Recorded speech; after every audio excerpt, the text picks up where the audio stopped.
जाणीवपूर्वक त्या ठिकाणी थांबवण्याचं काम केलं. आज आमची सर्व वडगावच्या जनतेला विनंती आहे, आमच्या मृणालताईंनी घोषणा केलेली आहे. मृणालताई, मुख्यमंत्र्यांनी तुला सांगितलंय ना,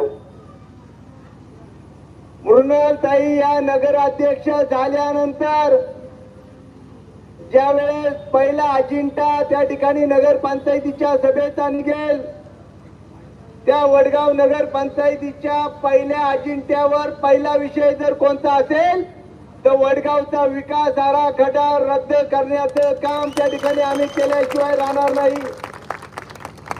आरक्षण कुठे टाकायची, कुणाकुणाकडून किती पैसे घेतल्यात, ताई आराखडा रद्द झाल्यानंतर त्यांच्या घरी मोठी रांग लागणार आहे. कुणाकुणाकडून किती पैसे घेतले ते वसुलीला येणार आहेत. रवी भाऊ, आपण कॅमेरे लावायचे, मग कोणत्या बिल्डरकडून किती पैसे घेतले, कुणाचं आरक्षण कुणाच्या जागेवर टाकलं. शेवटी आराखडा रद्द करण्याचा अधिकार कुणाला आहे? कुणाला आहे? जोरात